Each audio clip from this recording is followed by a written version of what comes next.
Hello and welcome to the Hoof GP. 2 weeks ago we had cow 6852 in the crush. This is how she was looking then. Not very nice, I'm pretty sure you'll agree.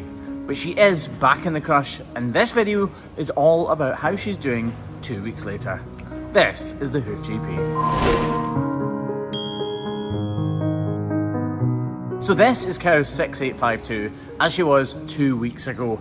This is before she went in the crush, and as you can see, she doesn't even want to touch the ground with her front right foot. So we knew there was going to be a major problem, and we assumed it would be in the heel of her foot, because if you look here, you'll see she's only just touching the ground with the tip of her toe, trying to make sure that the heel of her foot isn't in contact in any way. So this is her foot once it's in the air, and we were completely right. She had a problem in the heel of this front right foot. These serious types of problems, believe it or not, are usually pretty easily dealt with, although it can, and often does, get pretty graphic. The rear of this hoof is completely detached, and as we soon found out, it went a lot further than it first seemed to. We even got a few droplets of pus out, meaning we knew for a fact that we had relieved the pressure on this painful foot. Once we'd done that, we applied a block in the usual way and wrapped it up. I was really confident and hopeful that she would walk much better after we'd trimmed her than she was before. Once we got her foot trimmed, blocked and bandaged, we let her out of the crush, and she didn't make a very graceful exit. But this is how she was walking then, much more comfortably than she was just 5 minutes before. Anyway, she's in the crush, so let's go over here and get her foot in the air and see how she's doing now.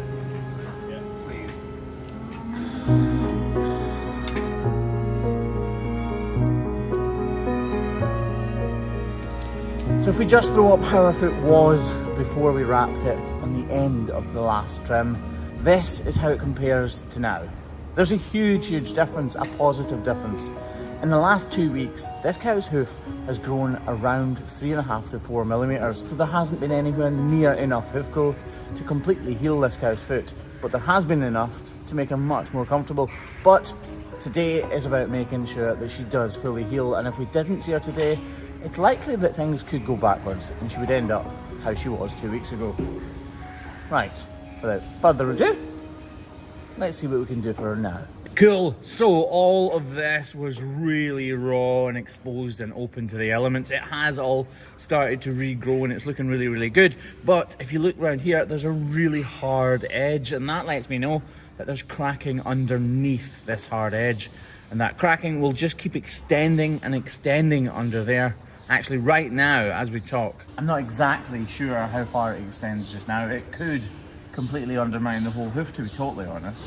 There's only one way to find out though. She doesn't need this hoof horn at all.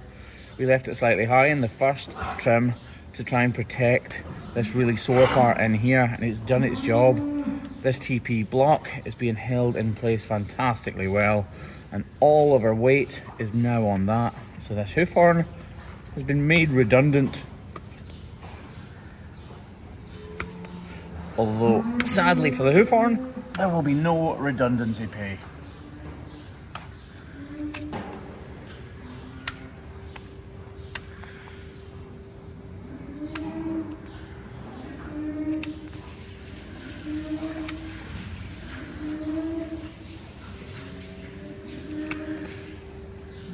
See, it's this part here that can easily just crack underneath. Actually, it's looking really, really good though. This is something I'm very happy about just now.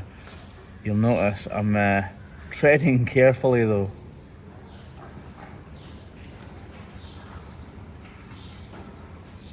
Look, this knife's like a razor, look. Kevin sharpens these, and look how good a job he does, look. I can take, what, 1/10 of a millimeter off if I want?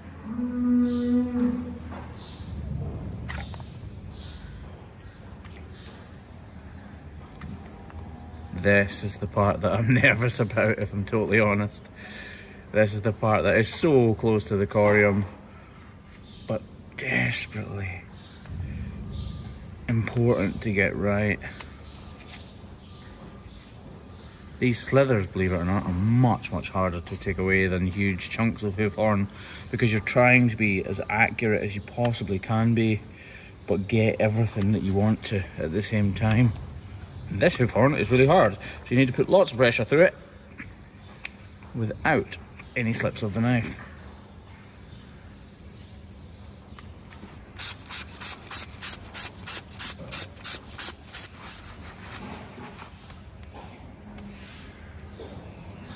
I remember now really clearly, this cow I wasn't sure to begin with if she had dermatitis or not on the open lesion, and I told you that if I wasn't sure then I would have wrapped it anyway.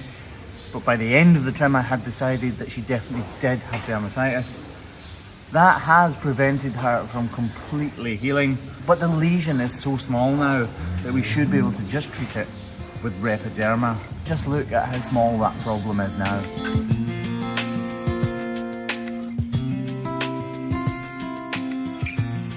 This is a successful result. Remember, this has only been 2 weeks, and I'm sure that when we let her go, this cow will be walking almost perfectly. But remember, she does have a block on, so all of her weight is now transferred to that one outside claw. So that block will have to come off in a couple of weeks' time. Right, let's drop her foot, get out from underneath her, and let her go.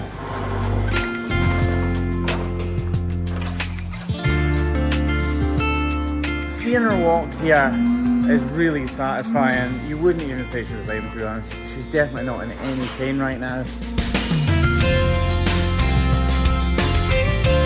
One more trim for this little girlie and she will be 100% healed. Right now she's happy because she's back where I like it most, at the feed fence. This has been the Hoof GP, guys. Thanks for watching.